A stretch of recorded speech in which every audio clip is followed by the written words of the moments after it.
una banca para que se siente la gente. Y pasa, por favor, venga a tomarse su presión arterial, le tomen su presión arterial. La gente pasa caminando, se sienta de inmediato en la banquita y la guarda bien como dentro de su silla, rotando y tomando la presión arterial. ¿Qué dice ahí la primera recomendación? Sentado en una silla, con espalda. Sentado en silla con espaldar. ¿Por qué creen que debe uno sentarse en una silla con espaldar como las que tienen ustedes hoy? ¿Por qué no en un banco? ¿Qué pasa, díganme ustedes, los estudiantes de medicina que están en curso 5? ¿Sí? Tercer año. ¿Cuál sería la razón del por qué recomendamos que debería el paciente sentarse en una silla con espaldar? Eso debe saber por cuestiones de fisiología, por lo menos. ¿Qué diferencia hay de estar sentado en una silla con espaldar a estar sentado en un banco sin espaldar?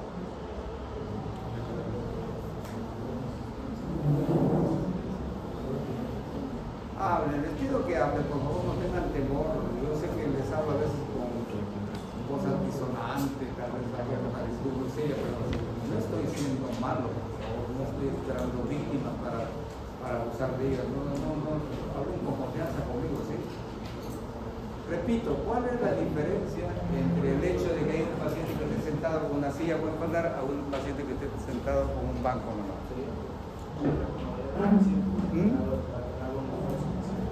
¿Para qué? Y directamente, claro, está más relajado, está apoyado en el espalda. Pero ¿qué pasa con su musculatura? Se relaja. Cuando está en el banco, no tiene respaldo, la prensa abdominal inconscientemente se contrae para evitar que nos vayamos atrás. Y eso, tremenda musculatura que tenemos acá en lumbar y dorsal. ¿Cómo va a buscar la persona que la eleva notablemente? ¿Cómo se cuenta de eso? Entonces, cuando tomamos una presión arterial en un banco, es la presión que realmente el paciente tiene. No, pues. Cuando estamos en espaldar, ahí sí es la presión natural que tiene el paciente. Entonces, ese detalle es importantísimo. Un descanso previo de no menos de 5 minutos. Claro, ¿cómo voy a llegar? Depende de cómo me siento.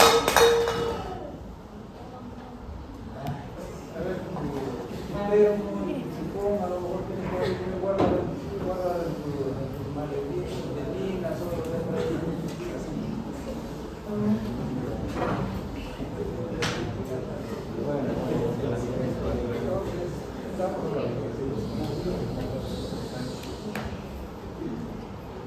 creo que puedo haber venido caminando a lo mejor de un problema personal, posiblemente todavía no me pasa un estrés que puedo haber tenido, me va a tomar mucho presión arterial inmediata y va a estar normal en presión arterial. No. Entonces tiene que haber un descanso de unos 5 minutos. El brazo a nivel del corazón, el brazalete del tensiómetro, debe estar a 5 centímetros del pliegue del cuerpo. Pliegue del cuerpo acá. El brazalete debe estar ahí, así, a lo mucho en este borde. ¿Para qué? Para que yo pueda colocar la campana del estetoscopio libremente acá donde está la arteria. ¿Cómo han visto ustedes que toman la presión arterial? Generalmente como el brazalete es acá y le ponen la campana del estetoscopio debajo. ¿Qué provocan con eso? Una presión tremenda cuando el paciente está insuflando aire sobre la arteria radial y eso ocasiona un reflejo hipertensor. Y la presión va a tomarse erróneamente. Entonces, por favor, es un detalle que hay que tomar en cuenta el pie de la letra. El brazalete, entonces, a 5 centímetros del pie del codo, cubre el 80% del tamaño del brazo. Eso ya es tal vez algo difícil de cumplir. ¿Por qué? Porque no todos tenemos el brazo del mismo tamaño. Mi brazo es muy corto. Hay algunos que deben tener su brazo unos 3 centímetros más. Y ya va a ser el registro un poco alterado por el tamaño del brazo. Aún así, eso a veces se obvia, ¿no? Muchas veces tomamos la presión arterial, nos interrumpe alguien y entonces tenemos que abrir la válvula para insuflar otra vez. Eso ocurre con frecuencia. Nunca lo hagan de inmediato, siempre espérense 2 minutos, 4 minutos, porque también cuando ya hemos estado insuflando el aire, hemos provocado un ajuste de las arterias del brazo, y lo soltamos, hay un reflejo que queda pendiente ahí y suma un incremento de presión arterial al otro registro. Entonces tiene que recuperarse la normalidad, cuando menos eso se logra después de 2 minutos de haber frustrado la primera toma. ¿Estamos? Nunca háganlo de inmediato, nunca lo hagan de inmediato. También no debe haber fumado cuando menos 30 minutos antes. ¿Por qué? Porque fumar eleva la presión arterial, ni tampoco haber tomado café, ni haber ingerido licor previamente. Esas son condiciones ideales, jóvenes, que deben cumplirse al registrar la presión arterial. No lo obvien, no lo dejen de lado, así es fundamental para que no se confundan.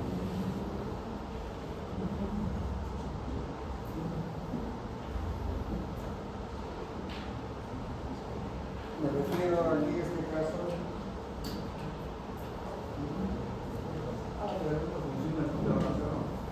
abajo dice, medidas en casa generalmente son menores entre 5 a 10 milímetros de mercurio que las de consultorio. Eso es también contra la realidad, por favor.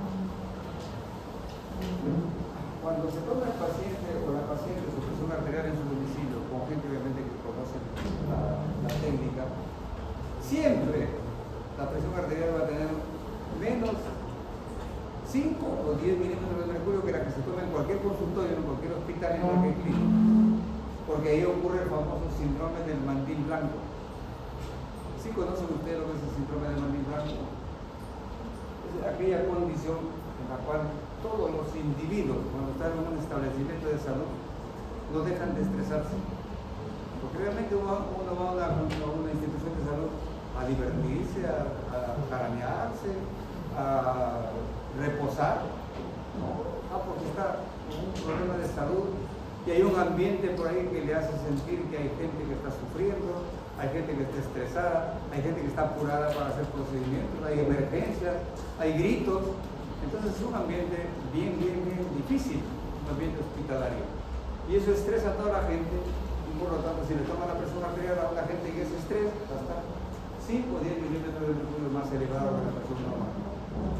Por eso idealmente hay que hacerle más caso, digamos, a las medidas de la presión arterial que se toman en el domicilio, pero que deben ser bien tomadas. Bueno, entonces para el diagnóstico de la hipertensión arterial debemos considerar esas premisas. Primero, que es un síndrome hipertensivo multifactorial. La hipertensión arterial tiene varias posibilidades causales. Problema cardiológico, puede ser problema renal, puede ser problema endocrinológico y obviamente problema cardiovascular. Entonces tiene varias posibilidades etiológicas. Y ahí está la otra gran enfermedad, es una patología asintomática. Asintomática, lo he subrayado para que no lo perdamos visto. Ahora, ¿cómo hacer el diagnóstico de la hipertensión arterial? Miren lo que dice la primera premisa ahí. No menos de 3 conjuntos de 3 lecturas con intervalos de 2 semanas o más entre cada conjunto. No es cuestión de tomarle así nomás a la llave, como dice la persona arterial a un paciente. Cuando llega un paciente para hacer un chequeo, a lo mejor por alguna molestia, y uno le toma la presión arterial en una primera sesión, la primera consulta, tiene que tomarle 3 medidas de la presión arterial.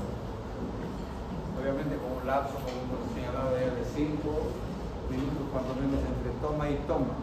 Se debe tomar las 3 medidas, 3 conjuntos, como dice, de 3 lecturas, con intervalo de 2 semanas. O sea, por ejemplo, la primera sesión. La segunda sesión será 2 semanas después y una tercera sesión 2 semanas después. ¿Sí? Entonces, la primera consulta, a los 15 días una segunda consulta, a los 15 días una tercera consulta. En un mes ya debemos tener el diagnóstico de la hipertensión arterial.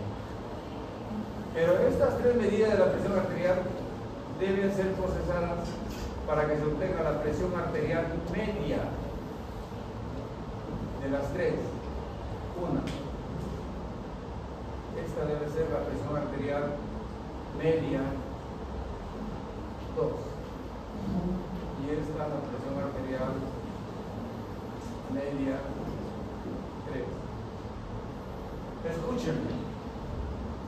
Si las 3 presiones arteriales medias son mayores de 140, en ese protocolo de la séptima conferencia, ahora sería 130, si son mayores o igual a 140 la sistólica y a 90 la diastólica, recién le digo, señor, usted es hipertenso. Entonces no es suficiente un valor de presión arterial para de inmediato catalogar al paciente de hipertenso. Por favor, eso atiéndame, ojalá con mucha claridad. ¿Cuándo se toma como referente el diagnóstico un solo valor? Cuando es la presión arterial de ese paciente rebasa 180 la sistólica y o 120 la diastólica. Si un paciente llegó una primera vez, lo encontramos en un consultorio o un hospital, y le toma la presión arterial, tiene en ese momento más de 180 la sistólica y o más de 110 la diastólica, ese paciente, si ya no esperemos los 3 controles, el mes completo de controles, no, de frente, aquí sí, es hipertenso. ¿Estamos? Pero también hay otra condición, como dice acá, inminente daño a órgano blanco. Órgano blanco se refiere al órgano verdaderamente que va a sufrir el impacto más inmediato de una consecuencia ya un poco grave de la hipertensión arterial. ¿Cuáles son esos órganos blancos? Cerebro, corazón mismo y riñón. Entonces, si yo tengo un paciente que tiene 170, todavía no lo puedo catalogar de hipertenso. Pero, escúcheme bien, 170 las historias. Pero ya le encuentro a lo mejor una hemiparesia facial. Que le paralizó, ni siquiera se da cuenta. Está con una hemiparesia, una debilidad del tono muscular de la cara derecha. Pues ya le encuentro como una especie de tracción muscular, se está torciendo la cara. O a lo mejor el párpado se cayó. O le ausculto y le encuentro una arritmia, un foco ectópico, ¿sí? O me dice que ya hace 24 horas que no orina, compromiso renal. ¿Qué está indicando ahí? Que está haciendo un daño aparentemente de órgano blanco.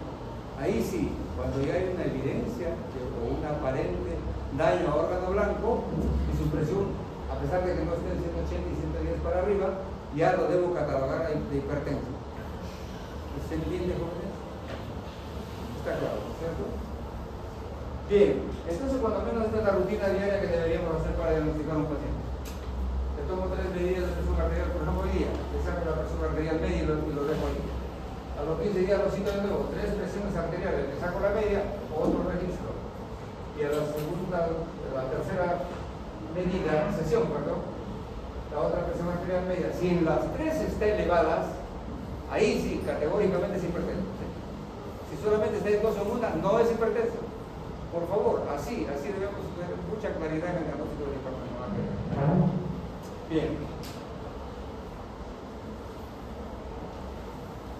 Eso solamente para que vean ustedes que en verdad sí, los valores elevados de presión arterial están relacionados con el riesgo cardiovascular. El riesgo cardiovascular es aquella condición en la cual el paciente está con alta probabilidad de tener un colapso cardiovascular que puede ser mortal. Bien, si el paciente tiene una presión arterial que está entre 115 la sistólica y 75 la diastólica, su riesgo es 1, o sea, no tiene riesgo, su valor de riesgo es 1. Pero si tiene 135, 185 o más, y el riesgo cardiovascular se duplica. Si rebasa 155 o el 95 de la diastólica, se cuadruplica. Y si llega a 155 o 105, se multiplica por 8. Sí, eso es cierto. El riesgo va incrementándose notablemente de acuerdo a los valores de presión arterial que tenga el paciente. A propósito de esto, deben saber ustedes que existen los famosos factores de riesgo cardiovascular. Eso a lo mejor ya les han informado, o si no, tomen en cuenta a partir de ahora. Estos factores que voy a mencionar acá, en verdad indican potencial gravedad de un paciente para sufrir eventos cardiovasculares fatales. ¿Cuáles son entonces esos factores de riesgo cardiovascular?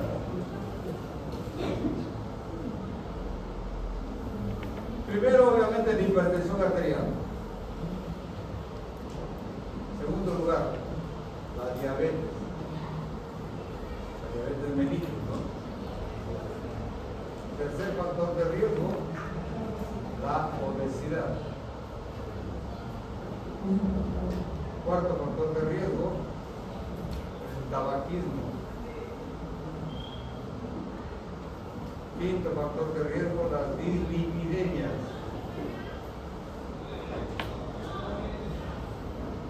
Sexto factor de riesgo, el sedentarismo.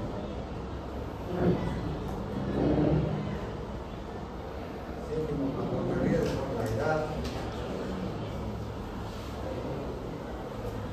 Octavo factor de riesgo, la herencia.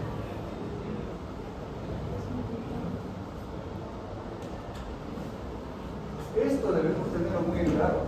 No sé cuando llega un paciente a nuestro consultorio, o sea, por una tos, pero ya le encuentran ustedes a lo mejor la presión arterial elevada y observan que está obeso, tiene que hacer lo posible para descartar un factor de riesgo adicional que puede tener. A lo mejor es diabético y no se dio cuenta nunca, a lo mejor es hipertenso y nunca lo supo.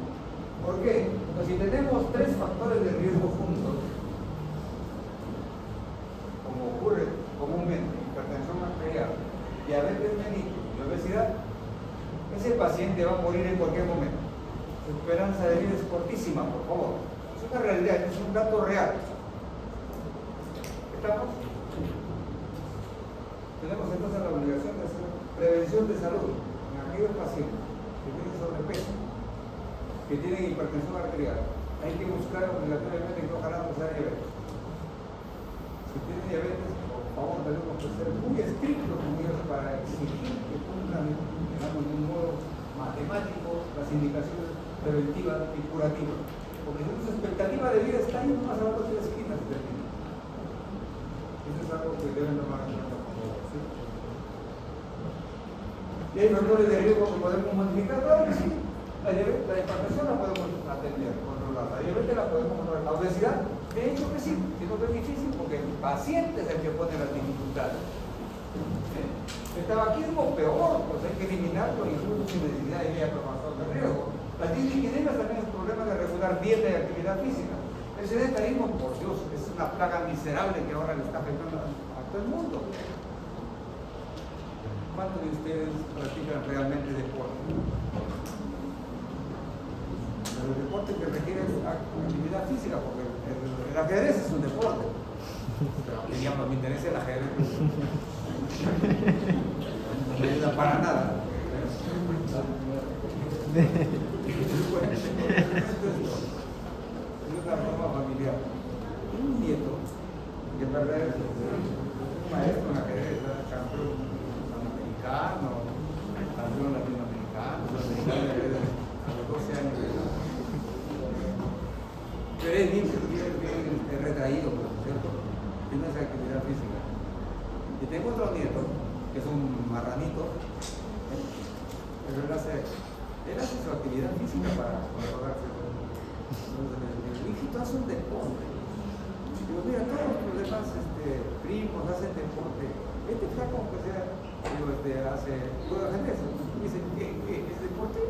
¿Es deporte el ajedrez? No, me dice, ¿qué va a hacer ese deporte? No me gusta encima. Es verdad, pero sí le llaman deporte, pues la gente, a pesar de que no ejercita pues, la cultura física. Estoy hablando de por favor deporte que exija actividad física. Por eso le preguntaba, ¿hacen deporte? A ver, ¿tú crees que me estoy refiriendo a ti? No. Pero dime, ¿tú haces actividad física? Te ruego que lo hagas. Te ruego, mira, te juro que te veo en el deporte. Y hay cosas fundamentales, ¿sabes? Cuando menos tú deberías hacer caminatas, escúchame bien, hazme caso. 30 minutos al día siquiera. Caminata, ni siquiera correr, hazte el favor. Lo mereces, de verdad. ¿Sí? Pero yo no sé. Bueno, entonces Entonces, el séptimo reporte, que era la Biblia que nos guió antes de este reporte último de 2025, ¿qué nos decía? Que debemos valorar a la persona material de esta manera. ¿Cuándo nos deberíamos sentir normales en términos de presión arterial? Cuando tenemos una presión sistólica menor de 120, ¿quién lo tiene? Tal vez ustedes. Pues la persona de adultos de físico, o menor de 80 la diastólica. Estos son los que pueden decir, van tranquilos, soy normal. ¿Ya?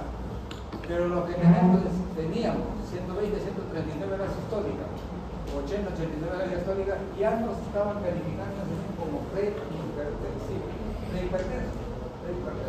Y aquí ya nos recomendaban tomar precauciones, incluso en la actividad física, hacer dieta y cierto cuidado con la ingesta de ciertas sustancias. Y entonces la hipertensión arterial se consideraba cuando estaba en el estado 1 o estadio 1, dice otros, de 140 a 159 y de 90 a 99 la diastólica. Y el estadio 2, ya de mayor gravedad, cuando la presión arterial es mayor de 160 y la diastólica mayor de 100.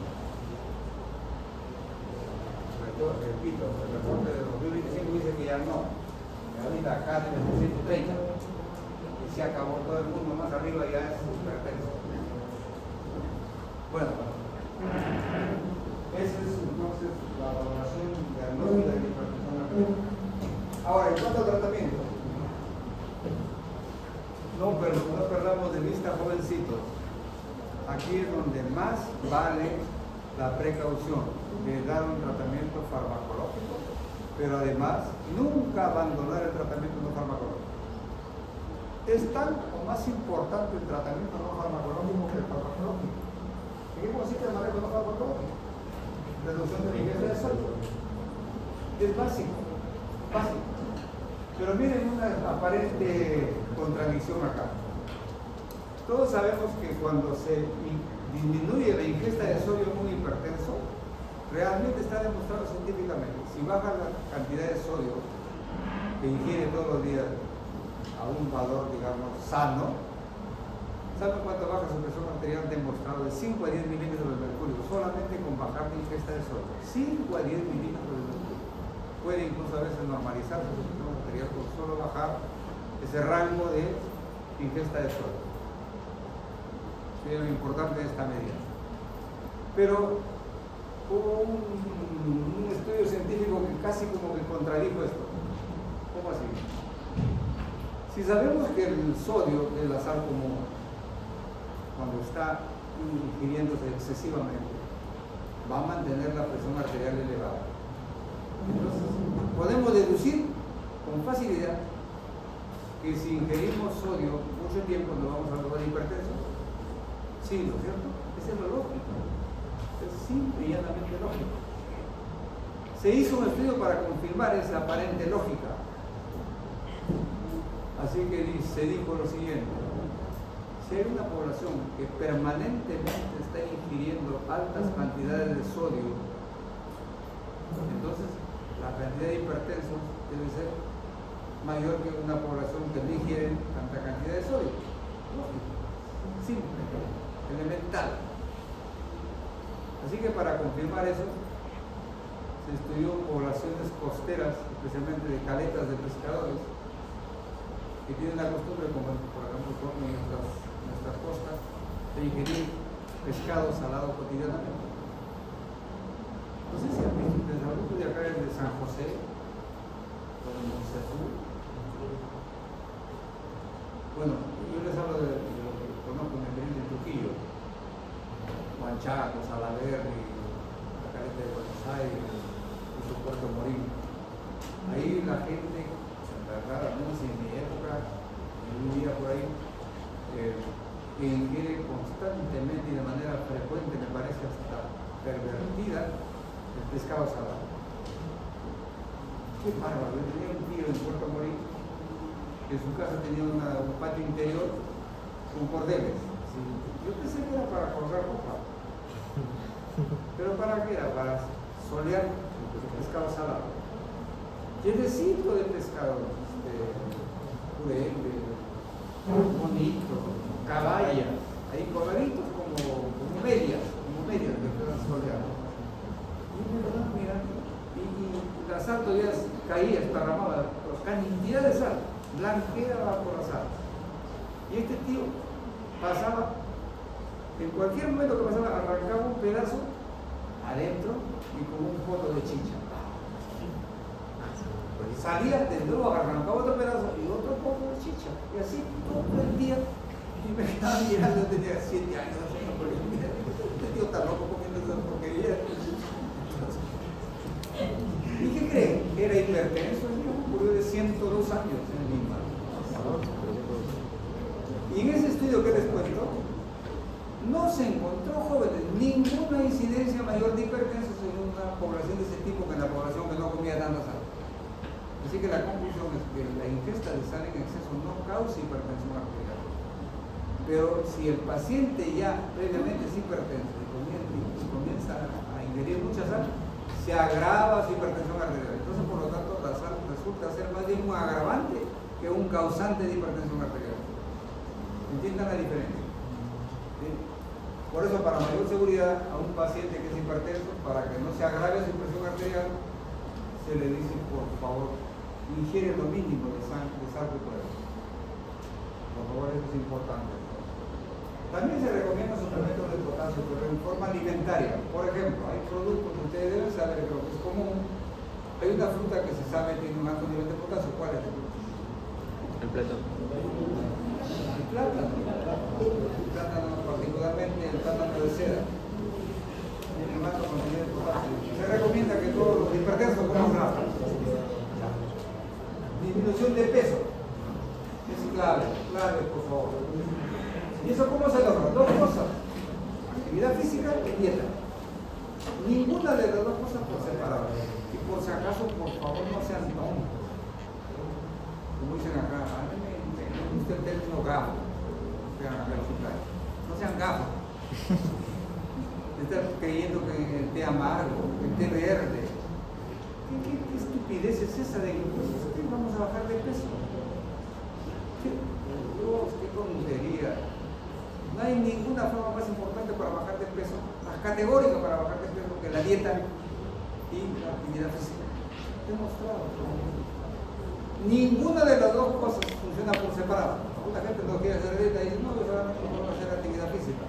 Otro dice, no, pero mejor hago dieta y no nos gusta hacer actividad física. No, obligado, tiene que hacer las cosas simultáneamente. Cuando menos la Organización Mundial de la Salud ha propuesto de que todos, para bajar de peso, cuando menos deberían tener una rutina de actividad física, caminatas, cuando menos recreativas, de 30 minutos diarios. Es mucho sacrificio hacer una rutina de caminata 30 minutos diarios.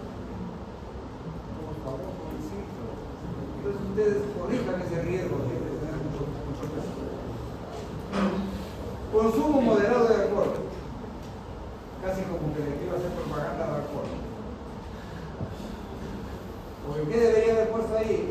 Nada de alcohol, como dice abajo, eliminar el tabaco. Pero no se puede con el alcohol, digo, consumo moderado. ¿Por qué? Porque en verdad científicamente se ha encontrado que el alcohol consumido con moderación mejora notablemente el perfil lipídico. Eso es científico, por si acaso. Disminuye los niveles de LDL colesterol, el colesterol malo, y aumenta los niveles del HDL colesterol, que es el colesterol bueno. Y ese es un tremendo beneficio cardiovascular. Por favor, eso está en la literatura mundial, científica. Y les voy a dar valores referentes para que me hagan caso de eso. ¿Cuánto debemos de ingerir de alcohol al día? Al día, todos los días. ¿Sí? Hablamos de licor blanco, que se llama whisky, ron, vodka, pero de buena procedencia, por favor. Incluso hasta el famoso traguito que hay por acá, el cañazo, pero el de buen origen, por favor, no estos miserables, asquerosos licores que meten en las cámaras de gas, donde vienen completamente adulterados y rectificados. Miren, yo viví 3 años, escúchenme por favor. Yo viví 3 años cuando vine aquí a Chungayo y me quedé. Los primeros 3 años, 5 años vine a trabajar en una ONG de salud que hacía proyectos de desarrollo incluido trabajo de salud con la comunidad campesina del Morro, de San José y por ahí. Y llegamos y nos mandaron al monte de lunes a sábado. Y los sábados recién llegábamos a nuestra casa. Y conviví un morro con la gente ahí de los caseríos, ¿verdad? La profundidad de la comunidad.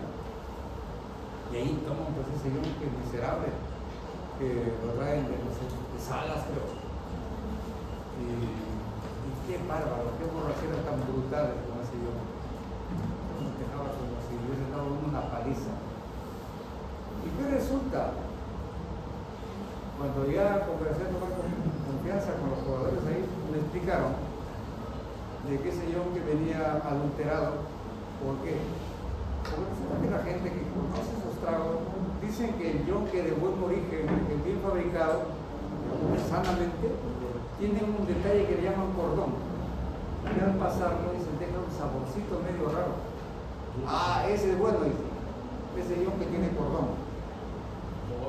Y como ese yonque que traían a vender por ahí era rectificado, adulterado, ¿saben qué hacían los que lo producían para que tenga el cordón, para remedar el cordón? No se imaginan. Lo mezclaban, ese yonque, ¿con qué? Con Ariel. Ese detergente, ese veneno miserable. Le ponían un poquito para que le den cordón. ¡Qué canallas asesinos! Entonces, por eso digo, de ese tipo de licores adulterados, manoseados, como aún no estamos hablando, esos son venenos, por favor.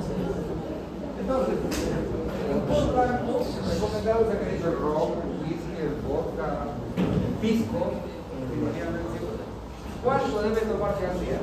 Una onza en volumen, que es más o menos 10 centímetros cúbicos. Santa Patrás, como dicen en Trujillo, Santa Patrás. Listo, suficiente al día. ¿Cuánto debe ser de vino? Un vaso que más o menos tenga 200 centímetros. ¿Cuánto debe ser de cerveza? Alrededor de 500 a 600 centímetros cúbicos al día. ¿Cuánto tiene una botella de cerveza? ¿No te has fijado? ¿No te has fijado en la etiqueta? 630 centímetros cúbicos. O sea, es prácticamente una botella de cerveza al día. Mira, así, ¿verdad? En realidad es cálculo científico. O sea, deberíamos nosotros tomar, a lo mejor nuestro almuerzo, una botellita de cerveza cada uno.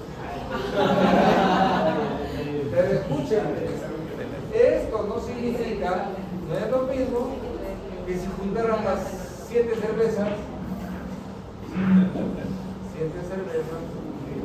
para el sábado. Cada sábado 7 cervezas, no es lo mismo tomar el sábado 7 cervezas que tomar uno cada día. No se confundan, no se entusiasmen. Bueno, pero esto es lo real, esto es lo científico, sí. No estoy haciendo una propaganda al alcohol, no, de ninguna manera, sino simplemente le estoy dando un dato científico, validado. Bueno, también dice incremento del consumo de fibra, claro que sí, porque ayuda a eliminar los productos grasos de la dieta, el colesterol, triglicéridos, y tener ingesta de grasas saturadas y proteínas. Por favor, quiero comentarles con mucha seriedad.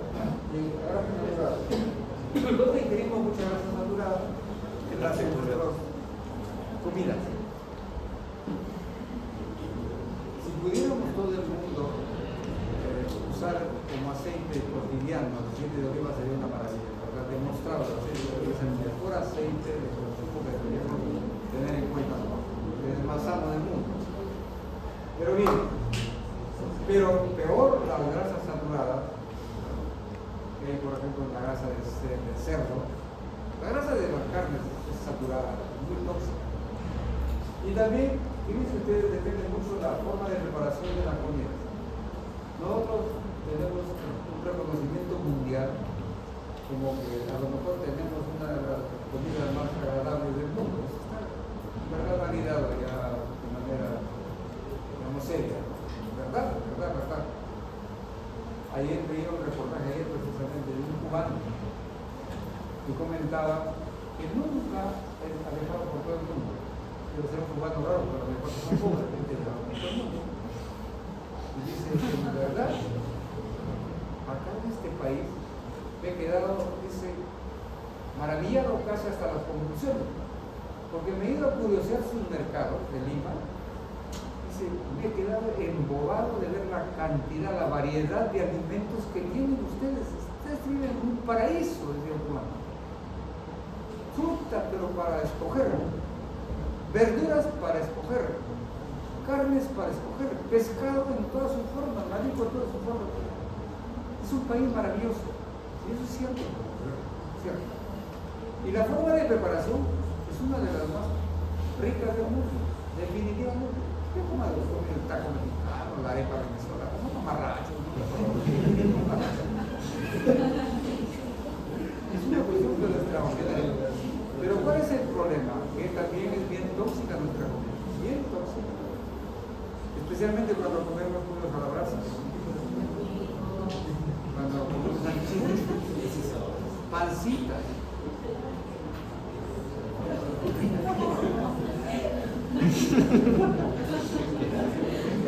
Pancitas, ¿no? Entonces, los chorizos.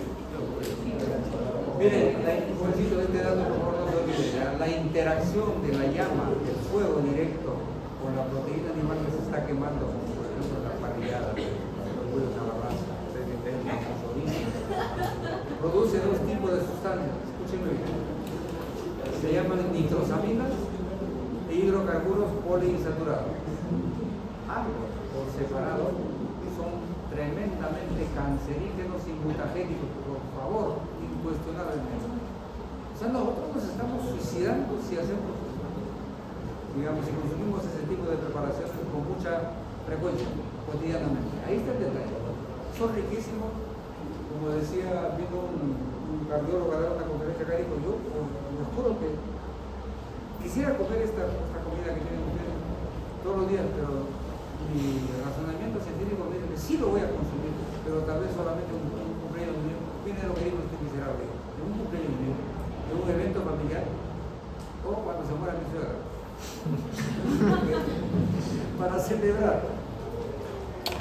Pero fíjense lo que nos mensaje que nos digo, solamente debemos ingerirlo en situaciones extraordinarias, pero aquí hay gente que todos los fines de semana se va a atragantar con parrilladas y polladas. Somos suicidas, jóvenes, somos suicidas. Bueno, eliminar el tabaco. El tabaco, por eso hay una ley, la ley en nuestro país que impide que haya fumadores en lugares públicos.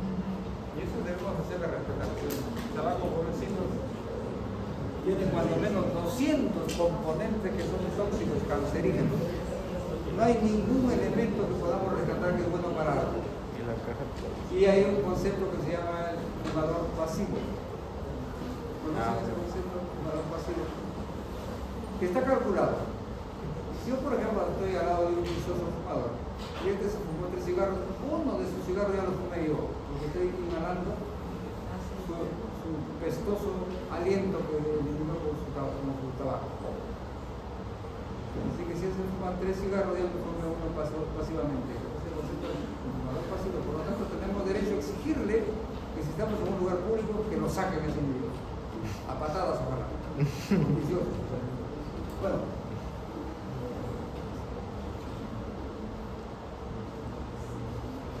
Eso también para que tenemos nuestro impulso de valorar demasiado los medicamentos. Miren, eso es una publicación de 2 metaanálisis que se publicó en Lancet. Lancet es una revista científica de renombre del mundo y ya se hizo la calidad de seriedad que tiene un metaanálisis.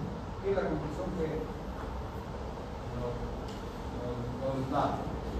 Dice, las nuevas terapias no son más efectivas que las convencionales, aquellas que usamos habitualmente, para reducir los eventos vasculares cerebrales, la morbilidad por falla cardíaca y la mortalidad por las mismas o todas las cosas cardiovasculares. Así que no nos entusiasmemos con las nuevas propuestas que acostumbran venir de vez en cuando.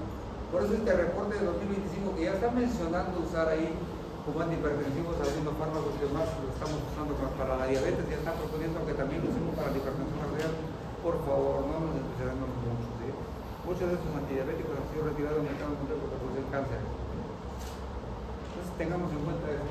Si hay una terapia que nos ha dado buenos resultados, no lo abandonemos tan fácilmente por una novedad. Eso es lo que nos están diciendo. ¿Estamos? Ahora sí. Consideraciones terapéuticas. Siempre partamos de este primer, digamos, elemento de reflexión, que la mayor parte de los pacientes no cumplen el tratamiento. ¿Por qué? Porque no hacemos el seguimiento adecuado. Esto fundamentalmente, por la no percepción de beneficio, lo que decíamos de para que no me la persona, tampoco va a tener porque recibamos. Por algunos casos, por ejemplo, colaterales de medicamentos que aplicamos. Educar al paciente sobre la enfermedad y el tratamiento es fundamental. Aquí es importantísimo educar, convencer, informar al paciente de los beneficios de su tratamiento. Mantener siempre el control con el paciente, contacto, y el manejo económico. Fíjense ustedes. Repito, el tratamiento farmacológico y no farmacológico de la hipertensión es de por vida. No hay que dentro de un año, 10 años, ya el resultado va a ser tan bueno del tratamiento que lo vamos a dejar el tratamiento. No, eso no existe. Hay que tomar medicamentos en los días de su cuerpo. Entonces, ¿qué significa estar tomando medicamentos por años y años y años? Un tremendo costo en cuanto al tratamiento, costo económico, tremendo. Así que no debemos ser salvajes. Por ejemplo, si conocemos, como vamos a mencionar por ahí, que los árados, los agonistas del narcótico de angiotensivador, que son los antihipertensivos más eficaces ahora. Uno de ellos es los sartán, pero hay otro, el sartán, el sartán. Si ustedes comparan los precios, especialmente de los sartán que vienen genéricos, el tratamiento a un paciente le cuesta 10 o 20 céntimos al día. 10 o 20 céntimos al día, por una sola vez al día, en el tratamiento de la hipertensión común. Pero si yo soy un médico de estos cabeza hueca que son comunes, que dicen, no voy a estar recetando medicamentos genéricos, voy a recetar medicamentos de marca, médico tipo uno de esos modernísimos y cabeza hueca que hay. Entonces le doy ir de saltar o can de saltar, que no tiene genérico. Un nombre comercial, cada tableta vale no céntimos, vale 5, 6, 7 soles. En una semana gastará 49, 50 soles el paciente. Con el saltar, ¿cuánto gasta? 70 céntimos. 70 céntimos. Con un sol 40 se vale 20 centavos por dosis. La diferencia es abismal. Y se multiplica por todos los años de vida que va a seguir ese tratamiento. Estamos siendo muy crueles si hacemos que el paciente gaste de esa manera. No le estemos indicando exámenes solamente porque se nos ocurre, porque queremos hacer ganar al laboratorio tal. O ecografías porque tengo que hacerle ganar al imagenólogo que es mi amigo. Ecografías, ecocardiografías, electrocardiogramas, análisis de perfil hepático, perfil tiroideo para lo mejor estar por ahí con un problema de hormonas tiroideas. No sean ocurrentes, por favor, no usemos a los pacientes. Y usemos los fármacos racionalmente. Pues. Bien. Entonces ahora nos referimos a los fármacos. ¿Cuáles son las metas? Esos son los valores que tenemos que conseguir para manejar los fármacos. Empiezo con los diuréticos, que también era un tema aislado para estar con ustedes. No, yo lo he anulado del contenido temático. Me voy a referir solamente a los diuréticos que son a la vez hipertensivos. Entonces ahí está la hidrocorticoide. Bueno, no me señalado, está después de esto. Pero ¿qué dice ahí de los diuréticos? Miren ustedes, el mecanismo de acción tiene que ver con un concepto también revolucionario de la hipertensión arterial, que es en cuanto a la hemoglobina. Antes, si aplicamos simplistamente la fórmula de la presión arterial, es gasto cardíaco sobre resistencia periférica. ¿Qué deduzco yo? Que si a un paciente a quien se le elevó la presión arterial, actúo en uno de los factores de esta fórmula o de esta ecuación, lo modifico. Por ejemplo, si yo bajo el gasto cardíaco, la presión arterial va bajando. Si yo disminuyo la resistencia periférica, igualito baja. Pero si la subo, va a ocurrir el fenómeno contrario. Subo el gasto cardíaco, sube la presión arterial. Incremento la resistencia periférica, también se incrementa la presión arterial. Así funcionan los fármacos. Entonces, un fármaco que haría que se pierda volumen, porque es prácticamente lo mismo que el volumen circulatorio. Si yo tengo entonces un caso en el cual el volumen circulatorio lo disminuyo con diuréticos, fíjense bien en este detalle, diuréticos netos, puso en un paciente un diurético para que le haga eliminar orina y pierde volumen circulatorio porque disminuyó su volumen plasmático. ¿Qué va a ocurrir con la presión arterial? Igualito, va a venirse abajo la presión arterial. Entonces yo diría, los diuréticos, escúchenme señorita, los diuréticos, como hacen eliminar volumen circulatorio, serán útiles para la hipertensión arterial. ¿Me equivoco? No, no me equivoco.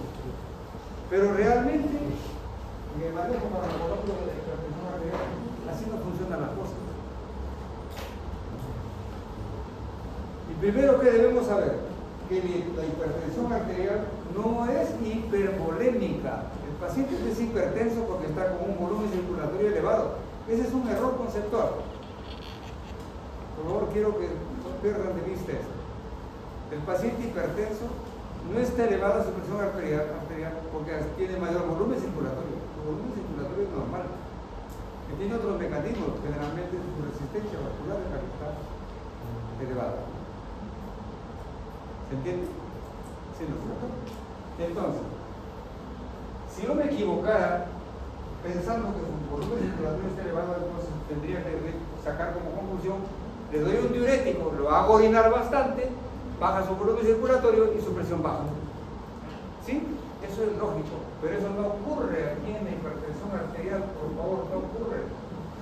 ¿Cómo actúa el diurético antihipertensivo?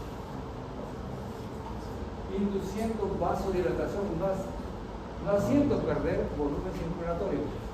¿Está claro? Por favor, eso quiero que lo fijen en este momento y no lo olviden. Porque además, como dice antes, la hipertensión arterial es un proceso euvolémico, no es hipervolémico. Antes, por error, se consideraba que era hipervolémico y por lo tanto incluso se llegaron a provocar tragedia. Cuando un paciente tenía una crisis hipertensiva, usábamos diuréticos potentísimos como la furosemida, que sí hace perder volumen circulatorio bastante. ¿Y qué ocurría con los pacientes? Muchos de ellos obviamente bajaban su presión arterial rápido, pero gran parte morían por colapso cerebrovascular, porque se venía abajo el volumen circulatorio, que lo primero que caía era en la circulación sanguínea, el corazón, el cerebro se imaginaba en el cuarto ventrículo, colapso cerebrovascular y muerte del paciente. Eso inquietó. ¿Qué pasa? ¿Por qué tan bruscamente ocurre esto? Porque realmente se llegó a entender de que la hipertensión arterial no tenía un incremento de volumen, su volumen estaba normal. Y bajarle demasiado, ahí está el riesgo. Entonces, cuando se comenzaron a usar los diuréticos, especialmente el astiazida, se encontró que con una dosis pequeña no se le provocaba diuresis, sino una vasodilatación y por lo tanto su presión arterial mejoraba. Por eso es que la conclusión ahora es que estos diuréticos que usamos ahora en la hipertensión arterial se les tiene que poner su apellido, diuréticos antihipertensivos.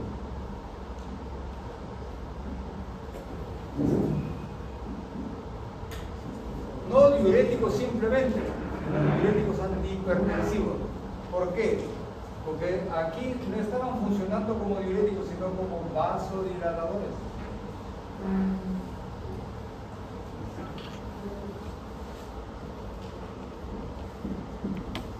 Cápteme bien la idea, por favor, ¿sí? Cuando yo uso entonces una tiazida o una hidroclorotiazida, no estoy provocando en el paciente que orine más, que se vea el efecto diurético. Estoy provocando en él que actúe como vasodilatador. Y al actuar como vasodilatador, la presión arterial lo tira abajo, porque disminuye la resistencia periférica. ¿Se entiende? Eso quiero que lo fijen bien, por favor. ¿Sí? Y eso trajo un nuevo concepto en la farmacología, que algunos no lo conocen o no lo entienden. Se llama efecto farmacológico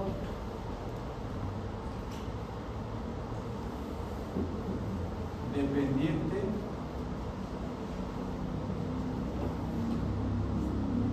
de la dosis.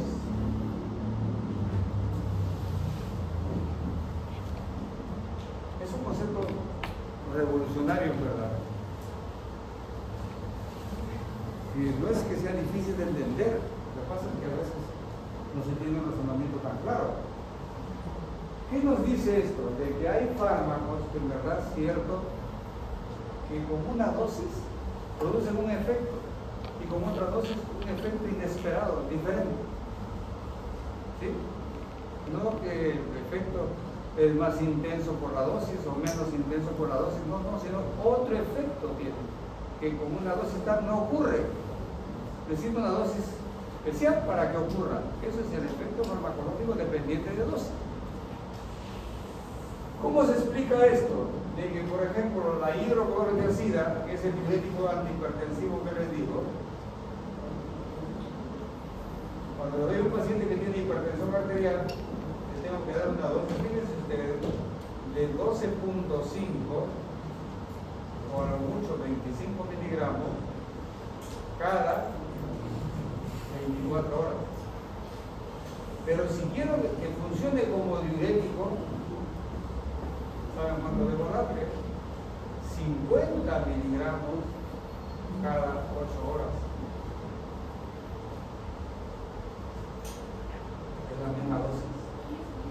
Este es tremendamente pequeño comparado con esto. Y la frecuencia, una sola vez al día, esto, cuando menos 3 veces al día. Miren la diferencia que ocurre. Entonces repito, la hidroclorotiazida, para que funcione como antihipertensivo, le tengo que dar solamente 12.5 o el doble, si hace el paciente, 25 miligramos una sola vez al día. Suficiente y le mejoro su hipertensión arterial. Y si quiero que funcione como diurético, hacerlo orinar para que pierda edema, que supere su edema, le tengo que dar mínimo 50 miligramos cada 8 horas. Porque con esta dosis no le voy a modificar para nada su diuresis ni le voy a mejorar para nada su edema. ¿Se entiende? No parece que muy bien para algunos. Para que vean un acto paralelo, un hecho paralelo. Otro ejemplo de efecto farmacológico dependiente de los es lo que ocurre con el ácido acetilsalicílico, la aspirina, comercialmente hablando, ácido acetilsalicílico, que tiene un uso como AINE, antiinflamatorio no esteroideo, para bajar la inflamación, el dolor, la fiebre, que es lo típico como que se usa para la presencia de la aspirina, ¿no es cierto? Y lo puede usar como un antiagregante plaquetario. No sé si han leído esto. La aspirina se usa en cardiópatas como antiagregante plaquetario. Si yo inhibo la agregación plaquetaria en un cardiópata, no va a volver a infartarse. Ese es un uso especial de la aspirina en los cardiópatas. Se les da no como antiinflamatorio esteroideo, sino preventivo de que no vaya a ser un nuevo infarto de miocardio. El uso como AINE necesita de aspirina cuando menos 500 miligramos cada 6 o 8 horas para calmar el dolor, la inflamación y la fiebre. Le tengo que dar al paciente 500 miligramos, ¿cuánto? Cada 6, como cada 8 horas. Pero como agregante plaquetario, ¿cuánto cree que le debo dar? De 81 a 100 miligramos solamente una vez al día. ¿Se parecen las dosis? De ninguna manera. Completamente diferente. Ese es el efecto dependiente de dosis. Con esta dosis alta, efecto A y B. Con esta dosis bajísima, efecto antiagregante plaquetario. Y ahora sí creo que me han captado la idea. Ojalá ustedes no se olviden de esto, porque para no sea difícil el emprendimiento, porque parece que para algunos que ya repasaron los 20 y tantos años que ustedes tienen, no lo logran entender. ¿A qué me refiero? Que cuando yo traje esta información aquí a esta universidad, el año pasado, en el grupo anterior, la comisión anterior, hubo algunos con cabeza hueca, que encima, no sé si seguirá el docente, cuando los alumnos le dieron esta información, yo les he dicho eso, de formación. El doctor Marcelo ha dicho que la hidroclorotiazida en hipertensión arterial se usa como vasodilatador. ¿Dónde habrá leído eso? Por favor, la hidroclorotiazida es un diurético y lo que tiene que hacer es hacer diuresis. Cabeza rota. Información mecanicista. Y eso me sirve, ¿sabe qué? Para recomendarles a ustedes, exigirles, jovencito, el estudiante de medicina y el médico nunca debe dejar de actualizarse. Este coleguita parece que no entendió eso, nunca se lo dijeron. Salió a ejercer la medicina con la información que recibió hasta ese momento y nunca más se actualizó. Por eso para él es extrañísimo y no lo quiere entender. No joven. Nosotros tenemos que estar toda la vida, por favor, actualizándonos. Porque si no nos desactualizamos y perdemos vigencia. Si yo estuviera dándoles información que recibí cuando estudiaba medicina, ustedes estuvieran diciendo que usen ahorita pues Alka-Seltzer, que usen belladona, eso nos enseñaban antes, la belladona como fuente de atropina. El Alka-Seltzer era una barbaridad que se usaba mucho en esos tiempos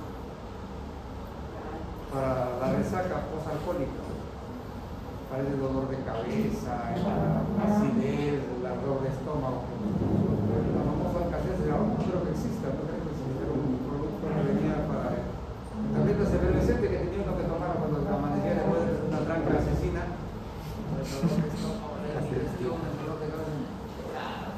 Pongan un Alka-Seltzer. Esa barbaridad, ¿saben qué tenía como componente? Ácido acetilsalicílico, 1 gramo y bicarbonato de sodio. El ácido acetilsalicílico se supone que nos quitaba el dolor de cabeza, el bicarbonato de sodio nos quitaba la acidez. Pero es increíble que en un producto esté un ácido y un álcali mezclado. Era un salvajismo farmacológico. Entonces, si yo me hubiese quedado con eso, yo estaría diciendo que es una caseta, se va a un belladona para los productos. No, jovencito, no. El médico tiene la obligación, por favor. Recibe su título y tiene que seguir informándose qué novedades hay en el mundo médico. Y verificar, ¿sí? Experimentar, usar y descartar también. Eso es verdaderamente el rol del médico que debe ser toda la vida. Dime. Bueno. No se olviden entonces, repito, los diuréticos antihipertensivos que usamos en esta enfermedad lo usamos porque producen vasodilatación, no porque produzcan diuresis, por favor. Ya que, remarcamos nuevamente, la hipertensión no es hipervolémica, no es acúmulo de líquido, es euvolémica, volumen plasmático normal.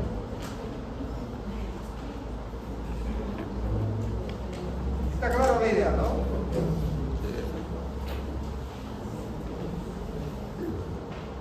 Bueno, hay otros diuréticos como el ácido tacrínico, pues la furosemida, potentísimos diuréticos, como diuréticos, así aquí se hablamos específicamente como diuréticos que son potentes, hacen eliminar volumen circulatorio de una manera intensa. Y por eso se usan en este tipo de problemas que son tremendamente graves, se le llaman pulmonar agudo, porque es hacerle perder volumen al paciente de manera notable. El paciente puede morir de inmediato, pues usamos potentísimos diuréticos como el ácido tacrínico para la insuficiencia cardíaca congestiva, la hipertensión maligna que ocurre raramente, pero es eso real, con la insuficiencia renal, el taponamiento, el volumen sanguíneo se acumula muchísimo porque no se elimina ahorita, entonces con esos diuréticos se tapa, digamos, los riñones y por lo tanto puede controlarse esa hipervolemia. Las tiacidas, estos son los auténticos diuréticos de la hipertensión. En la última edición del Gutmann se habla de la furosemida.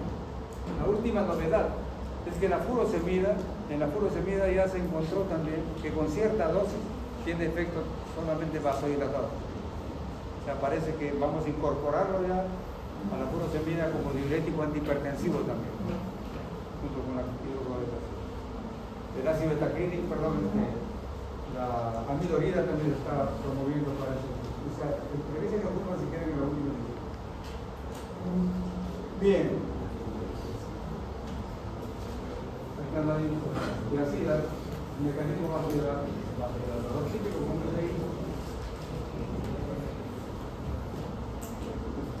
Disminuir, de hecho han demostrado disminuir la mortalidad, pero también, ojo, esto sí, tiene efectos metabólicos negativos. Siempre en cuenta, incrementan los valores de colesterol, el colesterol malo, hay que actuar a otro nivel ya para evitar eso. Son diabetogénicos. ¿Qué significa? Por ejemplo, supongamos que hay un paciente que estamos manejando su hipertensión arterial, hemos pedido sus análisis, encontramos una glucosa de 108 miligramos por ciento. Está en valor normal, pero llegando al límite, porque 110 máximo. Si tiene más de 110, ya posiblemente sea un diabético, pero todavía ese paciente no lo está. Cuando están en esos valores límites se llama diabéticos borderline.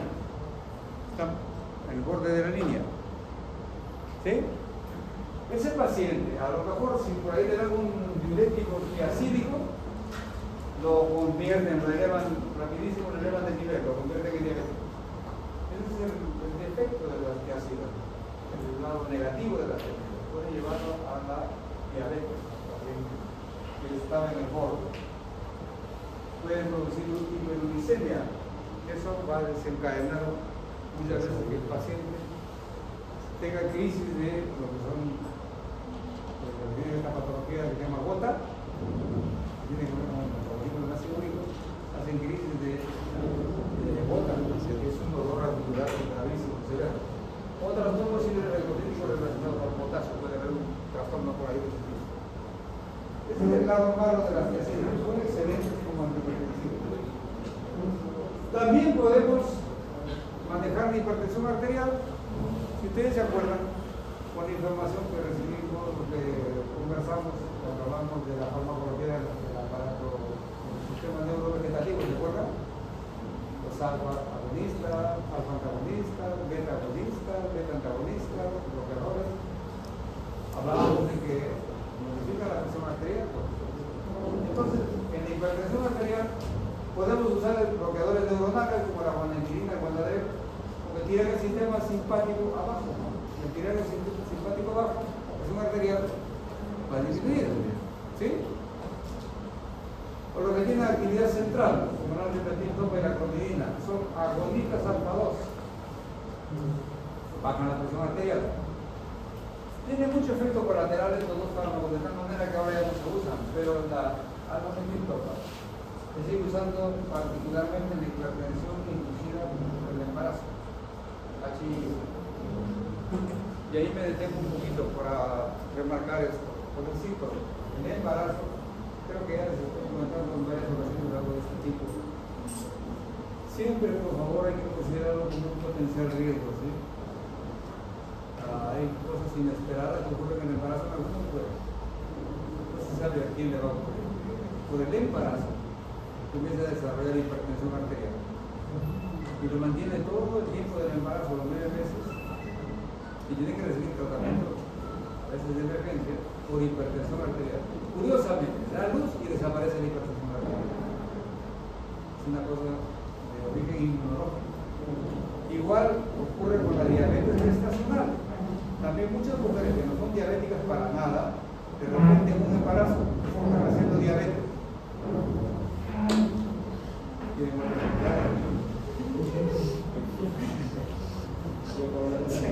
Se han quedado asustados. Voy a aguantar la risa, pero no me dio por la cara.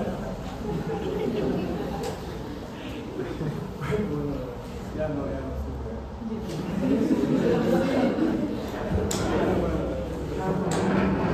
Entonces, les estaba diciendo, la bendita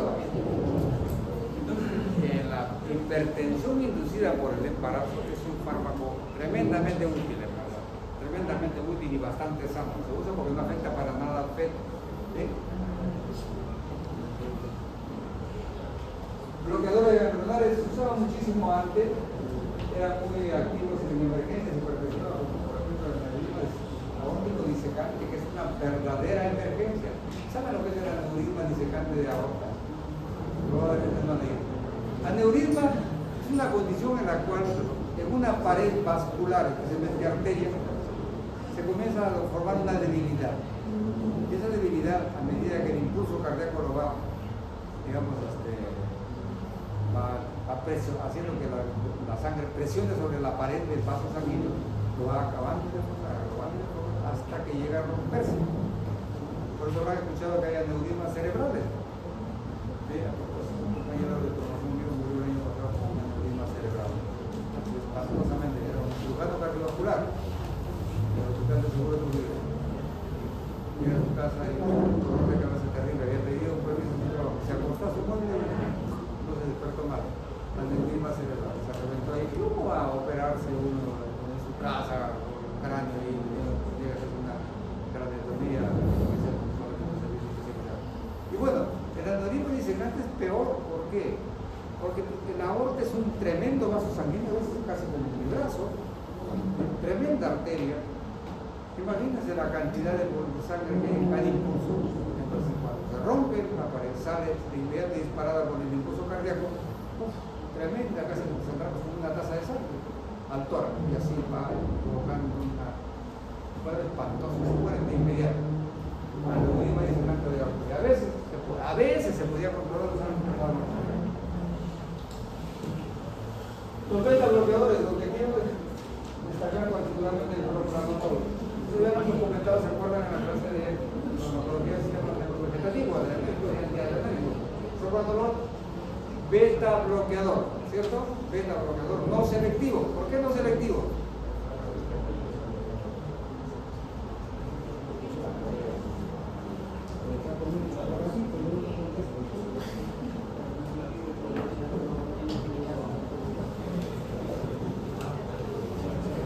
Puede bloquear tanto los receptores beta 1 como los receptores beta. ¿Qué me está diciendo la moleca? Beta 1 o beta 2. ¿Estamos? No selectivo, tanto bloquea los beta 1 como los beta 2. Entonces, si yo trato a un paciente hipertenso, lo puedo mejorar notablemente su hipertensión arterial. Pero como también estoy actuando sobre los receptores alfa 2, si ese paciente fuera asmático, le jorobo la vida, le produzco broncoespasmo. Si es diabético, le malogro su control diabético porque afecto la producción de insulina en las células beta del páncreas, que dependen también del receptor de beta 2.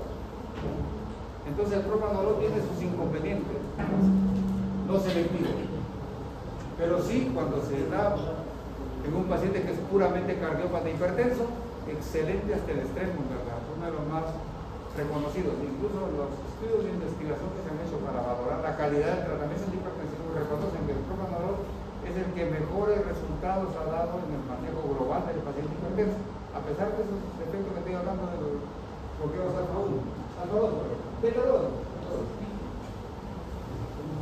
Tenemos por lo tanto los selectivos como el atenolol. El atenolol solamente bloquea los receptores si es selectivo. El propranolol es no selectivo, beta 1, beta 2, selectivo. ¿Qué beta? Beta 1, profesor. Esa tenemos ahí, claro, ya por favor, porque no se enreden. Beta 1. O sea, no va a afectar los receptores beta 2. Por lo tanto, el paciente diabético no se va a afectar para nada. El paciente asmático no se va a afectar para nada. Esa es la ventaja de los selectivos como el atenolol. Vasodilatadores. Obviamente van a manejar, van a controlar la presión arterial elevada. Ahí tenemos acción directa. Este introducción de sodio actúa, pero violentísimamente. Tenemos un paciente con una presión arterial elevada, le aplicamos introducción de sodio venoso y la presión arterial de manera notable. Por eso se usan emergencias antihipertensivas. Tenemos calcio antagonistas como la difenidrina, la y la loratadina. Ahí destaco lo que es recursiva, porque encuentran ahí dice nifedipina de acción fuerte, riesgo de infarto y muerte. Eso sí es cierto. Tiene que ver con lo que les decía hace un rato, con la acción potente de algunos fármacos antihipertensivos que tienen una presión arterial rapidísimo abajo y de manera intensa y hacen que se pierda fundamentalmente el órgano más noble que tiene el cerebro. Se aplasta el cerebro porque pierde tanto volumen que se invagina en el cuarto ventrículo, muerte de inmediato al paciente. Eso ocurría con la difenidrina bajo la lengua, era tan intenso ese efecto, tan rápido, tan potente que producía ese colapso fatal.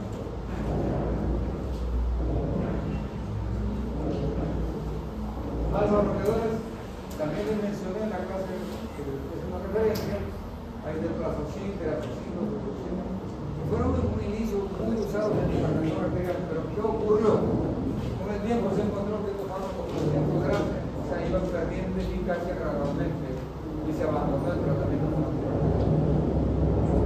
De modo que han quedado solamente para la hipertrofia prostática benigna, para los prostáticos. Pero ahí sí tienen muy buenos resultados. Y video de seca, eso creo que ya ustedes, en un seminario, perdón, una práctica, creo que ya lo han hecho,